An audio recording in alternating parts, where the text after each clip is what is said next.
जी नावा ना।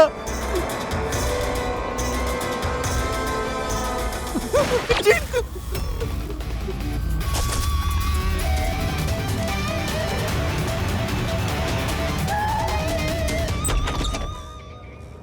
पूर्वी, पूर्वी, पूर्वी, पानी। पूर्वी, पूर्वी, पूर्वी, पूर्वी। सर अवंतिका कहाँ बिया? हाँ, अवंतिका देखा? हाँ। तू ठीक बाड़ू? अरे सर, सर मर गई। कैसे कैसे भइली साहब? सर पता ना सर क्यों आइल और सर हम ओकर शकल ना देखनी। बंटी आल रहे यहाँ पे? ना सर बंटी तना रहे ना रहल यहाँ पे। ये देखा, ये देखा। सर मतलब खूनी बंटी के अपना साथ ले गए। सर कैसे पता चली कहाँ लेके गई? वो डॉक्टर रमेश और ओकरा स्टाफ के ट्रैक करा, बंटी के पता चल जाई।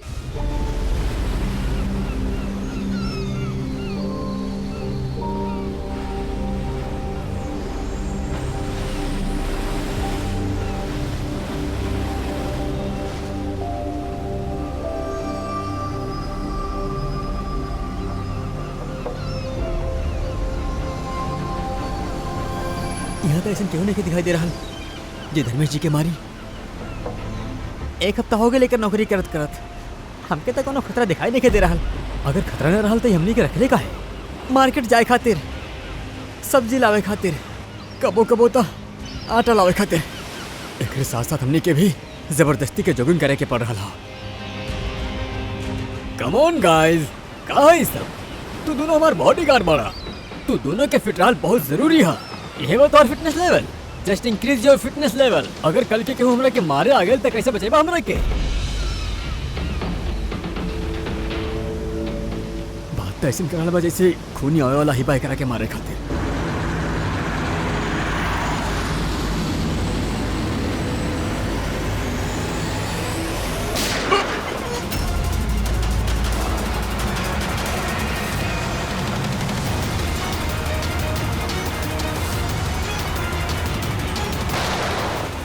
अरे गाड़ी में तो क्यों भी नहीं के? ये गाड़ी बिना ड्राइवर के चल रहा है। सर, डैनी!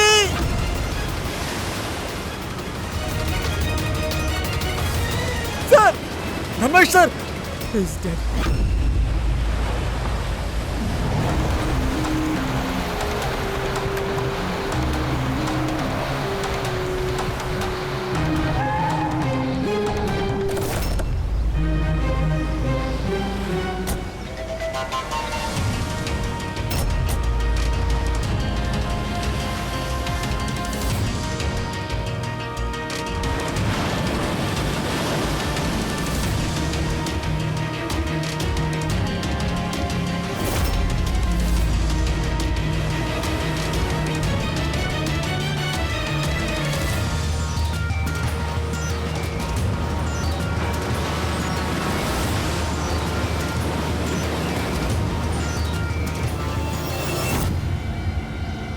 एगो बात बतावा कि का तू लोग खून होत देखला? जी सर, खून होने के समय हम दोनों धर्मेश सर के साथ में ही रहेंगे। तू धर्मेश के साथ रहला मतलब? हाँ सर, हम दोनों धर्मेश सर के बॉडीगार्ड बानी। सब कुछ इतना जल्दी भइल के हमनी के कुछ मालूम ही ना। तू का करत रहला ड्यूटी? हाँ, तोरा सामने खूनी खून का के चल गई और तोरा के पता भी ना चला। हमार धर्मेश हम मना कैले रहनी, हम मना कैले रहनी ना, घर से बाहर मत निकलिया। वक्त बहुत ही खराब चल रहा बा। देखा देखा का हो गए। आप के बानी?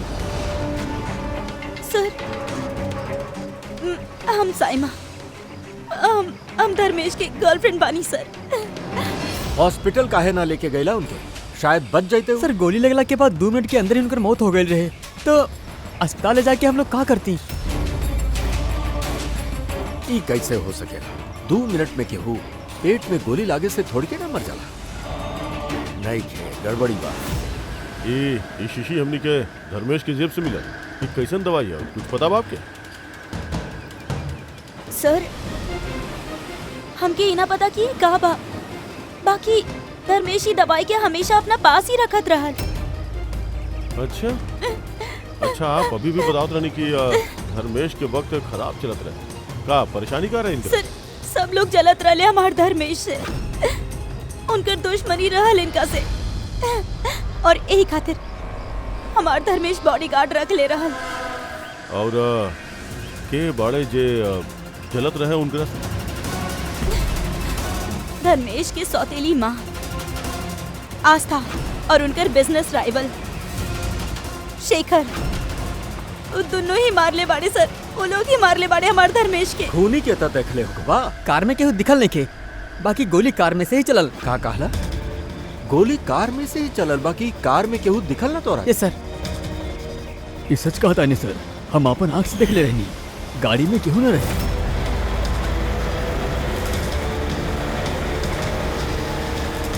सर वो कार में ड्राइवर ही ना रहे, बिना ड्राइवर के ही चलते रहे सर। का पगलेट जैसन बात करत आड़ा तू? बिना ड्राइवर के गाड़ी चल सकेले का? हाँ? सर हमके तो ऐसा लगा था कि कोनो सुपर नेचुरल पावर रहल जो गाड़ी के चलावत रहल, चाहे फिर कोनो आत्मा रहल। अच्छा खासा पढ़ल लिखल दिखत बड़ा, और आत्मा जैसन बात पे विश्वास करेला? कोनो आत्मा नहीं खेवत, समझला तू लोग? आत्मा कैले होगी? गाड़ी के डिटेल लेला गाड़ी के नंबर वगैरह कुछ ना सर। का खाक ड्यूटी करत रहला तू लोग? हम फोटो ले ले बानी सर, ये देखी। देखला, ई काम तोहार रहल, बॉडीगार्ड बन गईले। आप जाने ली कौन वजह से वो सबके दुश्मनी रहा धर्मेश से? सर कुछ पैसा के ही मामला रहल सर। वो दोनों इनका मारे चाहत रहल सर, मार देले सर। वो लोग ही मार ले बाड़े सर। सर हाँ दया, धर्मेश के गर्लफ्रेंड भी आई साइमा। इनका कहना बा कि धर्मेश के सौतेली माँ और बिजनेस राइवल शेखर मरले बा उनका। बाकी दया एक बात समझ में नहीं आ रहा, जबकि गाड़ी में केहू रहल नहीं थे तो गाड़ी चलल कैसे? और फिर गाड़ी में से केहू गोली कैसे चलैलस धर्मेश के ऊपर? समझ में नहीं आ रहा बा, ये चक्कर का बा? गड़बड़ बा दया, कुछ न कुछ तो गड़बड़ जरूर बा, बहुत बड़ गड़बड़ बा।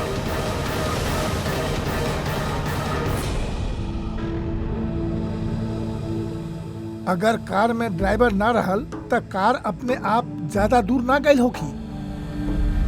कार रुके के बाद हो सकेला ड्राइवर बैठल होखे और कार लेके निकल गई होखे।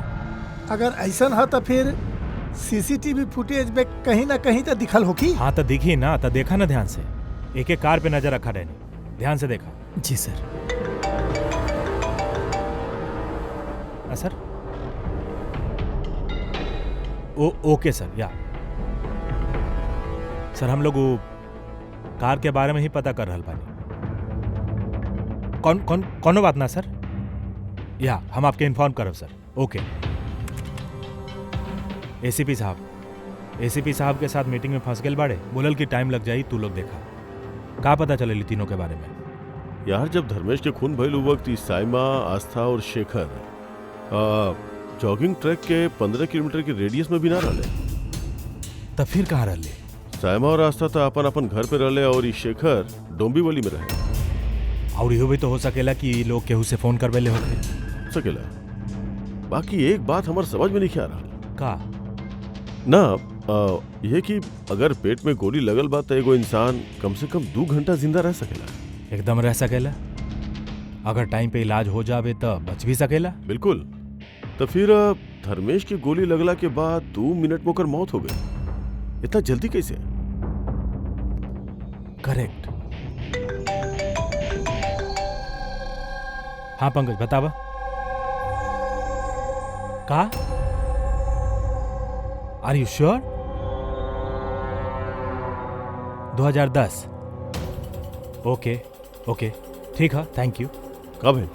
आरटीओ से कंफर्म कैलसू, जौना कार से धर्मेश पे गोली चलावल गई है वो कार धर्मेश के ही है। का हाँ, कमाल बाप उन्हीं धर्मेश के खून करे खातिर वही के कार के इस्तेमाल कैलस। डैनी इधर आओ। जी सर। धर्मेश के बॉडीगार्ड रहला ना तू? जी तो फिर वो कार के बारे में कैसे न जानत रहला हैं? सर, हम कुछ समझ नहीं ना। जौना कार पे बैठ के खूनी गोली चलैले बा धर्मेश पे, वो कार धर्मेश के ही है। 2010 में रजिस्टर भइल बा, तोके कैसे ना पता? सर एक्चुअली हमके और जगत के धर्मेश सर एक हफ्ता पहले ही जॉब पे अपॉइंट कैले रहे और हम दोनों एकदम ना जाने नहीं कि वो कार धर्मेश सर के रहल। अभिजीत, कहीं ऐसा तो ना कि धर्मेश के खून में परिवार के ही कोनो आदमी के हाथ होके जे आसानी से होकर गाड़ी इस्तेमाल कर सकत रहे? हो तो सकेला। मिले के पड़ी सबसे। सर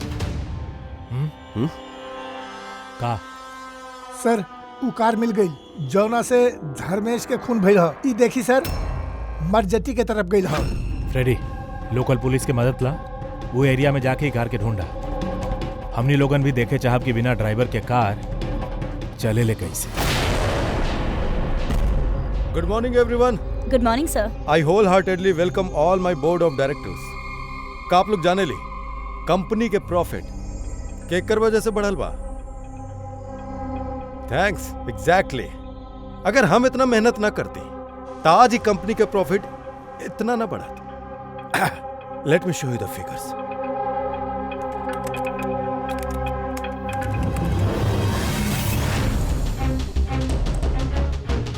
प्रॉफिट के पीछे सारा मेहनत हम कैनी, दिन रात एक कर देनी ई कंपनी के प्रॉफिट बढ़ावे खातिर। बाकी हमार हस्बैंड ओके तो हमार कदर ही नहीं खे। हम तो मैडम आपके पहले समझले रहनी कि इस सारा बिजनेस अपना हाथ में ले ला, बाकी आप बाड़ू के। शायद ही है हमार गलती हो गई।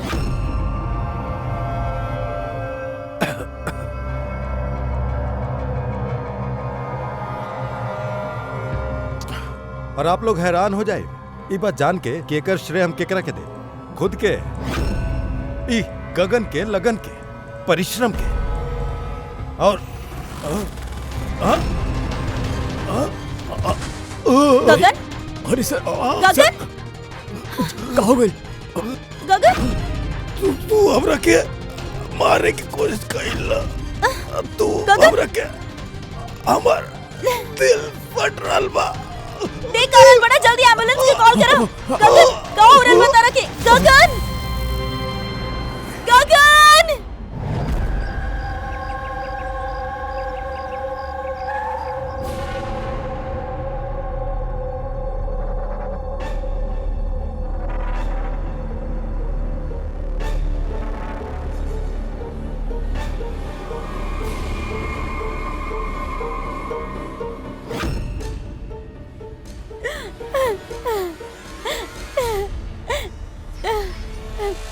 का भइल कर रहे एग्जैक्टली यहाँ पे? सर गगन सर बात करते रहले, तबे अचानक उनके कुछ भइल और वो नीचे गिर गईले। बार बार जिया मैम की तरफ इशारा करके कहत रहले कि तू हमरा के मारे के चाहता। सर हम कुछ ना कहनी सर। तो फिर गगन मरे से पहले ही काहे कहत रहले कि आप उनकरा मारल चाहता नहीं? सर हमके ना पता कि गगन ऐसन काहे कहले, और सर हम ही सोच के बहुत हैरान बानी हम उनका कि काहे मारे। वो हमारा हस्बैंड रहले। सर मैडम हमरा से एम्बुलेंस बुलावे खातिर कहले रहनी, बाकी सर ऐसे पहले हम कुछ कर पाती साहब दम तोड़ दिले और मरते मरते सर ई कहले कि उनकर दिल फटल जा रहा। हमर दिल फट रहला। हमर दिल फटल जा रहल बा? जी उनकरा दिल के कोनो बीमारी रहेगा? हाँ सर, 10 महीना पहले गगन हार्ट ट्रांसप्लांट करवैले रहल, बाकी अभी वो एकदम ठीक रहले।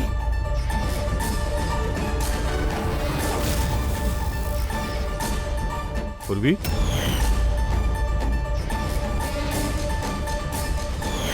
ये कहा?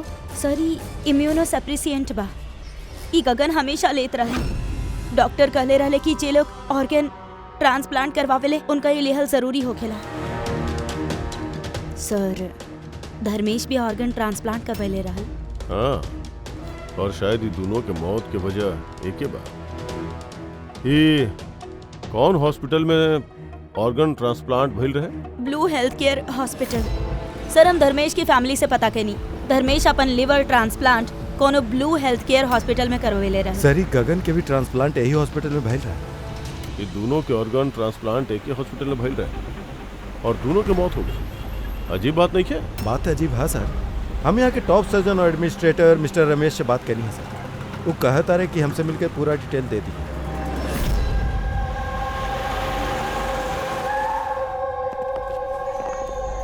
सरी बाबू और ये प्रतीक सीनियर मेडिकल ड्रॉपर और शी सामंता हेड नर्स।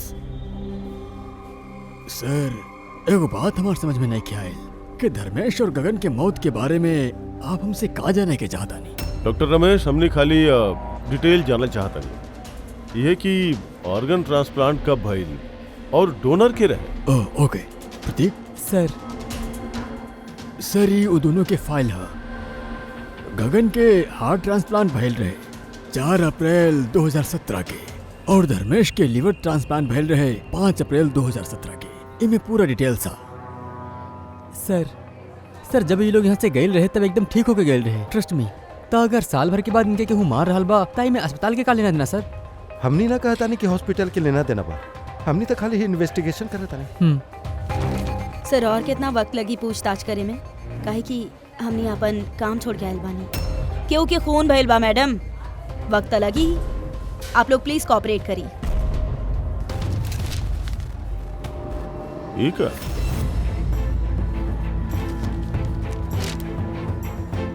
दोनों केसेस में डोनर एक ही बा। मिस रोमा, उम्र 28 साल, मौत की वजह ब्रेन हैमरेज, एक्सीडेंट ट्रॉमा। जी सर, मिस रोमा हमनी के रजिस्टर्ड डोनर रहे। एक्चुअली सर 4 अप्रैल 2017 के रोमा के मेजर बाइक एक्सीडेंट भइल रहे। ओमे ओके हेड इंजरी भइल रहे। इमरजेंसी बेसिस पे ऑपरेट करे के पड़ल और हम ओकरा के बचा ना पाइनी। सॉरी, हमने पूरा कोशिश करने पर रोमा के बचल मुश्किल है। देखी पेपर वर्क आगे बढ़ाने खातिर हमने क्या आपके सिग्नेचर की जरूरत हुई ताकि हमने उनकर ऑर्गन्स केहू के दे सकी, काहे कि वो यहाँ के रजिस्टर्ड डोनर रही। सब लोग मिलके हमारा रोमा के मारे के चाहता ना ताकि तू लोग अगर ऑर्गन्स ले सका। अरे तू लोग तो उनके बचावे की कोशिश भी नहीं कर रहा। देखी हमने बचावे की कोशिश कई नहीं। आप जिसन कह रहा बानी वैसन कुछ नहीं खे और रोमा के बच्चे की कोनो गुंजाइश ही नहीं खे। झूठ मत बोला और हाँ कान खोल के सुन ला। अगर हमारा रोमा मर भी गए ना तो हम तोहरा में से केहू के भी होकर शरीर छुए ना दे। समझ ला तू लोग। अजय हिम्मत रखा, कुछ ना होई हमनी के रोमा के। हमने भी चाहता नहीं कि रोमा बच जाए। अजय बेटा, तू तो जानत ही बड़ा ना, रोमा बीमार लोग खातिर कितना कुछ करत रहेली। रोमा भी चाहत रहली कि ओकरा मौत के बाद ओकर ऑर्गन जरूरतमंद लोगन के दान कर दिया जा। तू लोग सबके सब जीते जी हमारा रोमा के मारे के चाहता ना। खूनी मारा तू लोग, खूनी। अजय अजय अजय बहुत ही अपसेट हो गए रहे। ओके लागत रहे कि हमने रोमा के बचाव खातिर कुछ भी ना कहनी। सर वो तो हमनी के मेडिकल नेग्लिजेंस केस के धमकी भी दे ले रहल। बाकी रोमा के माँ हमनी लोगन के बचा ले ली। सर कहीं ऐसा तो ना कि ऑर्गन डोनेट भइला के वजह से ये अजय धर्मेश और गगन से नफरत करे लागल और फिर इनकर खून कर देलस। हो सकेला। डॉक्टर साहब, ये रोमा के ऑर्गन्स कितना लोग के डोनेट कल गिल रहे? सर 2 और लोगन के करल गए रहे। हमने को उनका पूरा डिटेल चाहिए और रोमा का एड्रेस भी। जी सर। बाबू हाँ फ्रेडी, कार के कुछ पता चलल? कहा? ढूंढा फ्रेडी ढूंढा, कोनो भी तरह से वो कार के पता हमने के चले के ही चाहिए और वो ड्राइवर के भी, जे केहू के दिखाई नहीं देलस।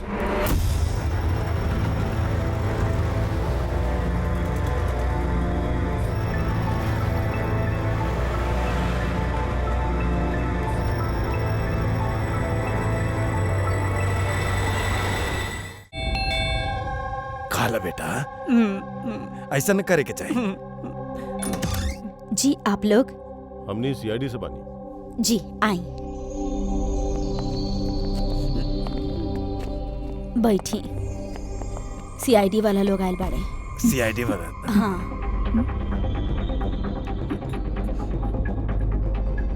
का बात बा सर?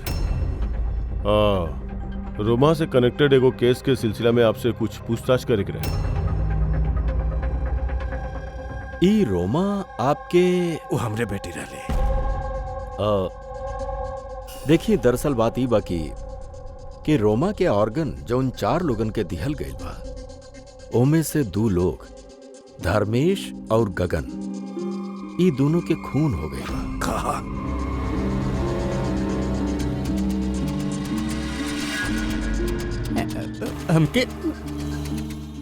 हमके पता के मरलस। के मरलस? सर आप उनकर बात पर ध्यान मत दिया, वो तो ऐसी बोलत रहेला। ऐसा ही बोल रहा का मतलब? सर, ये हमनी के बेटा बा बंटी। रोमा के मौत के बाद एकर दिमागी हालत सही नहीं खे। ऐसा ही ना बोला था नहीं हमके पता के मरलस। हम मरनी।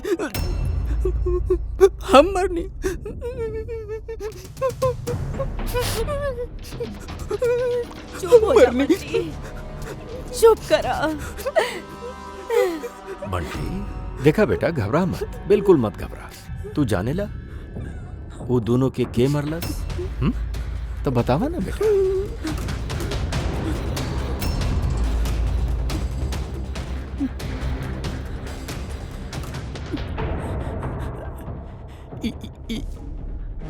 लैंप में ना जिन रहेला, तो हम बोलने जिन के क्यों सबके मार देवे।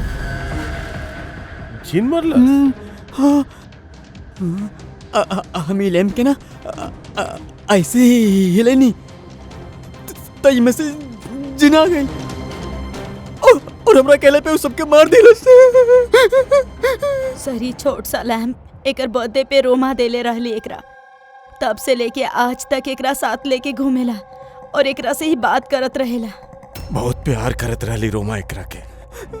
रोमा दीदी कहले रहनी कि अगर हम जिनसे चॉकलेट मांगब ना तो चॉकलेट दे दी, तोहफा मांगब तो तोहफा भी दे दी, खिलौना भी दी। तो हम जिनसे कहेंगे हमारा रोमा दीदी हमरा के दे दा, तो जिन्ना खाली रोमा दीदी के ऑर्गन्स कलेक्ट कर रहा। जे भी रोमा दीदी के ऑर्गन्स ले रहले ना, वो उनके ही मार रहा। हमरा कहले पे मार रहा सबके। अरे चुप करो हमार बेटा पर। शांत हो जा बेटा। बेटा शांत हो जा, शांत हो जा। रोल बंद करा। और वैसे भी आप तो कुछ नहीं की गले ना, जिन मरले बनाओ करा के। आप ना सोच रहा बारे, जिन्ना हमरा कहे में मरले बा सबके, जिनकी गलती नहीं के। सर, एकरा तरफ से हम माफी मांगतानी आप लोग से। प्लीज ना प्लीज ऐसा मत कही, हम नहीं समझ सके नहीं।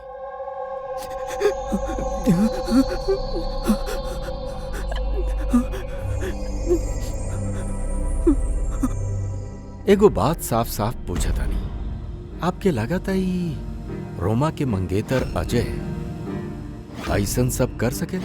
पता नहीं के सर, रोमा के ऑर्गन्स डोनेट करला के बाद से आज तक हम ओकरा के कभी देखले न रहने।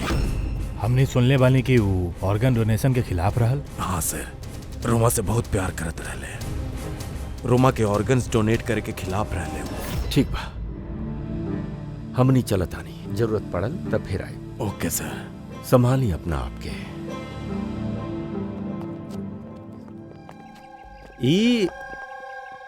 ए अजय के पता लगावे के चाहिए कहाँ पे बाऊ। कहीं ऐसा ना होके कि ना दिखे वाला आत्मा बन के वह खून कैले जा रहा होके। सर ऐसा लोग के तबे पकड़ सकेनी जब वो कुछ करे एक्शन में होके। और सर ये रोमा ही 2 और लोगन के ऑर्गन डोनेट कैले रहे, एक मिसेज अवंतिका बानी और एगो मिसेज प्रिया। सर अवंतिका के घर बंद है और ओकर फोन भी नॉट रीचेबल आ रहा है। ऐसा लागत बाहर गई। दूसरा जवन प्रिया बा ओकरा पेरेंट्स से बात भइल है, उ सेफ है। और वो सफेद गाड़ी के बारे में क्या पता चला? फ्रेडी पता कर रहा बा वो गाड़ी के बारे में।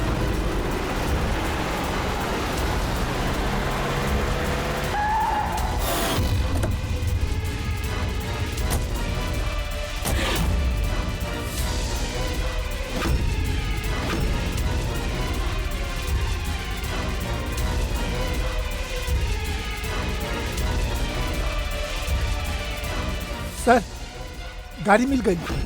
बॉस, ई केस में दूगो खास बात बा। अरे तो बतावा ना का खास बात है। अरे बतावता नहीं ना यार, वो दोनों खून जिन न कैलस। ये खास बात बा भैया, ई खास बात हमनी के पता बा। ई खून जिन्न नइखे कैलस, ई खून कोनो इंसान कैले बा। अब ई खून उ गाड़ी में बैठल ना दिखे वाला इंसान खून कैलस कैसे, ई बतावा। उहे बतावता नहीं, उमे केहू रहल। कार में जरूर कोई रहल जे धर्मेश के पेट में गोली मारला। बाकी कैसे सर, और के? दया, ई खून काफी प्लानिंग के साथ कइल गइल बा, काहे कि दोनों खून मेडिकली एक्यूरेट बा। खूनी जौन भी बा ओकरा मेडिकल साइंस के पूरा जानकारी बा। हम बतावता नहीं। आवा, धर्मेश के पेट में लीवर के पास कुछ काला काला जैसे दिखाई दे रहा था। नहीं हाँ का बाबू? ई बारूद के छोटा छोटा टुकड़ा है बॉस, शार्पनल्स। बाकी डॉक्टर साहब ऐसे कैसे पता चलल कि ई खूनी मेडिसिन के जानकार बा? दया, केहू भी इंसान के पेट में गोली लगता ही उमर न जला। Right right. बाकी देखे वाला तहनी के बतैले कि धर्मेश के मौत गोली लगता ही हो गई।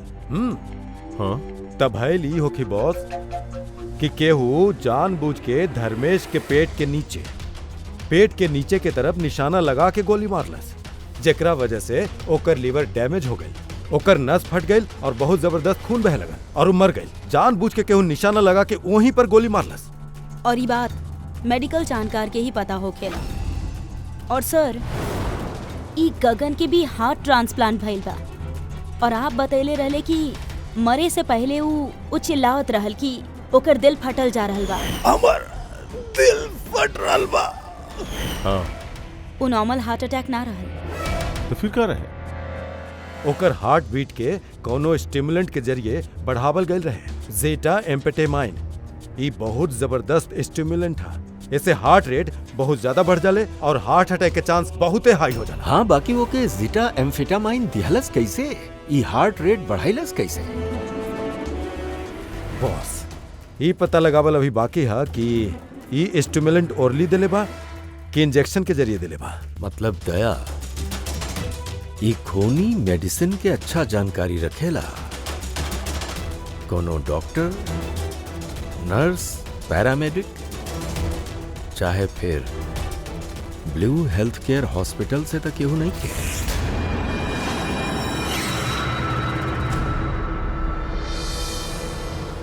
ऑर्गन ट्रांसप्लांट करे में 3 तरह के लोग आवेला। एक होखेला ऑर्गन देवे वाला, मतलब डोनर होखेला। दूसर का बा ऑर्गन लेवे वाला, और तीसरा बा ऑर्गन के इंतजार करे वाला, मरीज। तो केहू ऐसन त ना कि कोनो मरीज के रिश्तेदार चाहे घर वाला ई पूरा खून के मामला शुरू कर देले बा? हो सकेला सर। एगो काम करल जाओ दया, शहर में जितना भी मेडिकल शॉप्स बाड़े ना, सबसे पता लगावल जाई कि पिछला 24 घंटा में केहू जीटा एम्फेटामाइन खरीदले बा का। और तो और ई ब्लू हेल्थ केयर हॉस्पिटल में भी पता लगावा कि उनके फार्मेसी में से केहू जीटा एम्फेटामाइन के खरीदले बा का। बाय पापा। जी बेटा। अरे बेटा, कहाँ जा रहा बाड़ू? हम मना के ले रहनी, हम कहनी ना कुछ दिन खातिर घर से बाहर ना निकला। घर पे बैठ के बोर हो रहल बानी हम पापा। बेटा, सीआईडी कहले बात तो उनकर बात सुने के पड़ी। अगर उ लोगन के मार रहल बाड़े ना, जेके रोमा के ऑर्गन दिहल गए रहे, तो धोखे भी ना छोड़ी बेटी, धोखे भी ना छोड़ी। बस कुछ ही दिन के बाद था, खाली कुछ ही दिन के बाद था, सीआईडी के ढूंढ निकाली।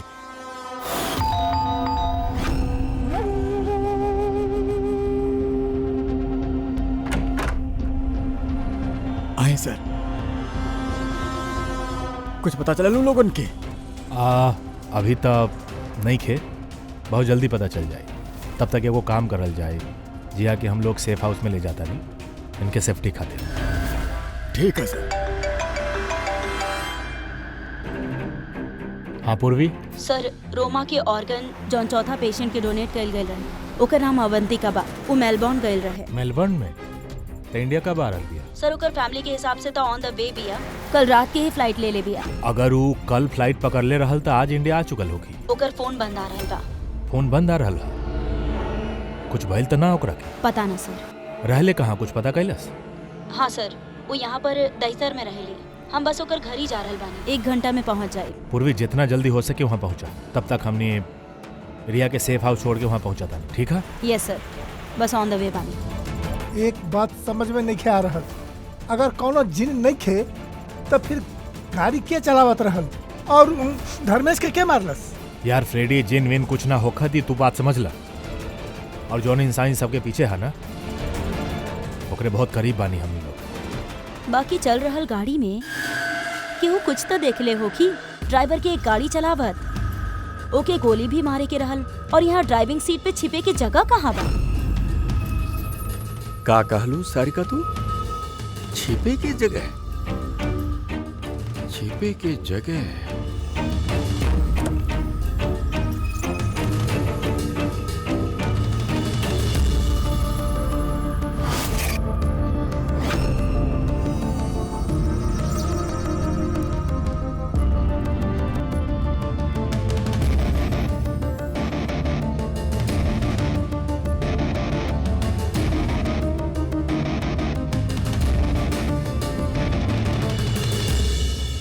सालूम के यहाँ हाँ बॉस।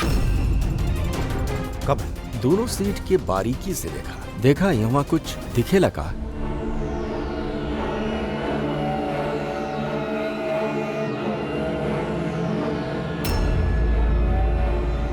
हाँ यार, फर्क है वो और ई में फर्क है। बा ना, सबसे बड़ फर्क बा ई पैडिंग। एक्चुअली ई देखा, इस सीट कवर के बड़ा पैच के देखा, यहाँ पे छिप के आ गई। और ये देखा कितना ढीला बा। ये इतना ढीला काहे खातिर बा? ड्राइवर एकरा अंदर घुस के बैठल बा, पूरा के पूरा ऐसे। यहाँ से ऐसे दिखत रहल कि कैमोफ्लाज सीट कवर में कैसे पता चली कि केहू बैठल बा। एके कहेले human camouflage.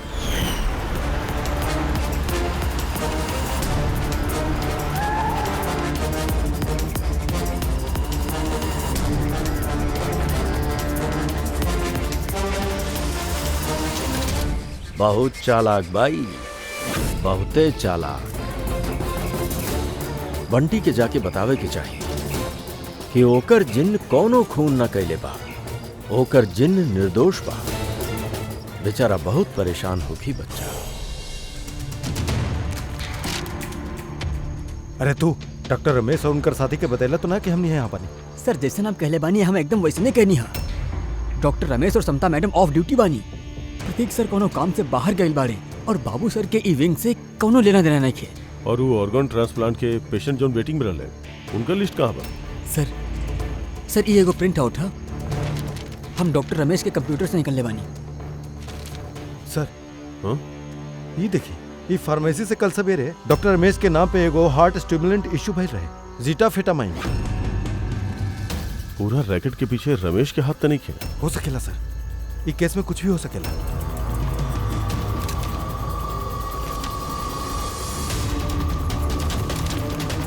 Pankaj, doctor Ramesh ही ना के वो और भी तो हो सकेला। ये देखा, ये जन पेशेंट बा वेटिंग लिस्ट में, ओकर सामने रिकमेंडेशन कौन साहब के बा। ऐसा लगा था इनकर कोनो आपन के ऑर्गन के जरूरत रहे। तनी पता करो इनकरा वो ऑर्गन मिलल रहे कि ना। आप तो हमनी के दिल पर से बोझ हल्का कर देनी, वरना हमनी सब तो बहुत डरल रहनी। सर जब से हमनी के पता चलल बा रोमा के ऑर्गन जेकरा जेकरा लागता वो सबके खून हो रहल बा, ई जान के हमने दोनों सहम गइल रहनी। स्वाभाविक बा। वैसे बंटी कहाँ बा? हम बंटी से मिले चाहतानी, ओके बतावे चाहतानी कि ओकर जिन्न कुछ भी ना कैलस।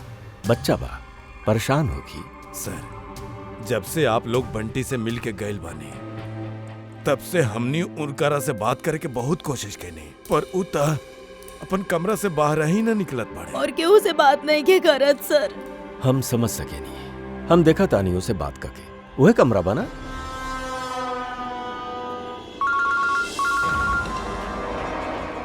हाँ पूर्वी। सर जॉन तीसर लड़की पिया के ऑर्गन डोनेट कइल गइल बा। अभिजीत सर ओकरा सेफ हाउस में रखले बाड़े। गुड। बाकी चौथी लड़की अवंतिका, ओकर जान के खतरा बा सर। ओकर फोन बंद आ रहल बा। ओकरे जान के खतरा बा? अच्छा कहाँ रहे ली? हम पहुंचे था नहीं वहाँ। एड्रेस भेजा हमके। सर 74 GA पार्क दही सर। 74 GA पार्क दहीसर। पूर्वी तो बहुत अच्छा भइल जे हम ओइजे बानी रोमा के घर पे। बस हम जल्दी पहुंचे था नहीं ओइजा। ठीक बा? हाँ सर हाँ सर अभिजीत सर निकल चुकल बाड़े, ऑन द वे ही बाड़े। ठीक बा, हम भी पहुंचे था नहीं। ओके बंटी, बंटी बेटा, बंटी। अरे बंटी कहाँ गए? बंटी कहाँ बा? कमरा में नहीं थे वो? अही जे तरह हल बंटी कहाँ चल गए है भगवान हमार बच्चा। आखिर गैल कहाँ बंटी?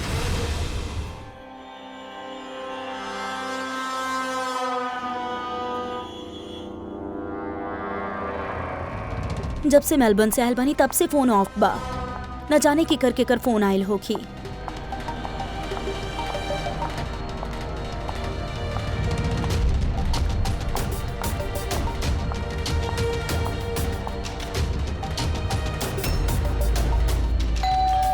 ई वक्त के आ सकेला?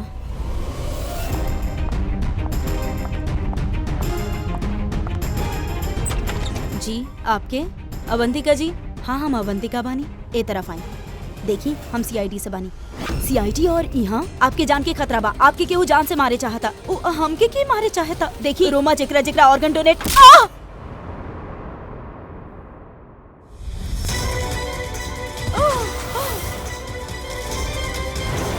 के बड़ा तू और हमरा के काहे मारे चाहेला?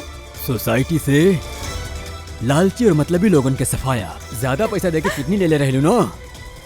जिन जिन तू रुक जा। तू ऐसे रोमा जी के वापस न ला सकेला। मत मारा के। तू एमे आ जा। जिन जल्दी आ जा प्लीज, न मारा एकरा के। जिन जिन जिन आवा ना।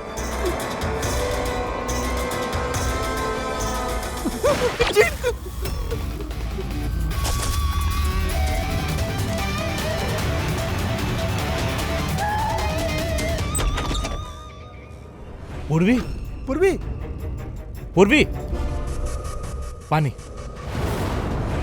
पूर्वी, पूर्वी, पूर्वी, पूर्वी। सा अवंतिका कहाँ बिया? हाँ अवंतिका देखा? हाँ। तो ठीक बाड़ू? अरे सर, सर मर गई। कैसे कैसे भइली साहब? सर पता ना सर क्यों आइल, और सर हम ओकर शकल ना देखनी। बंटी आल रहे यहाँ पे? ना सर बंटी तना रहे ना रहल यहाँ पे। ये देखा, ये देखा। सर मतलब खूनी बंटी के अपना साथ ले गए। सर कैसे पता चली कहाँ लेके गई? वो डॉक्टर रमेश और ओकरा स्टाफ के ट्रैक करा, बंटी के पता चल जाई। एक मिनट, आगे आगे से लेफ्ट। हाँ लेफ्ट? Yes yes.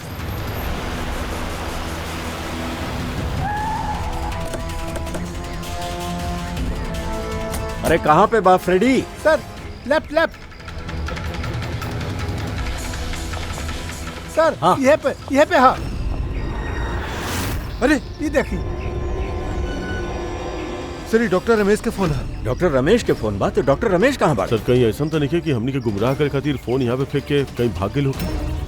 सर फोन में इंसोल ऐप है सर। इंसुल ऐप मतलब? इंसोल ऐप मतलब सर आपके जूता में जो सोल होखेला ओकरे भीतर एगो चिप होखेला। वो चिप आपके मोबाइल से कनेक्टेड होखेला, तो ये फोन से पता चल जाए कि वो कहाँ पे है। तो बतावा कहाँ पे बा? सर ये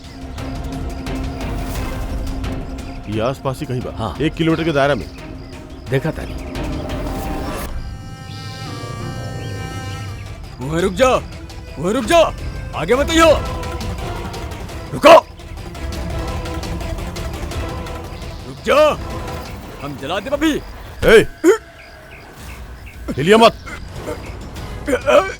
आवा।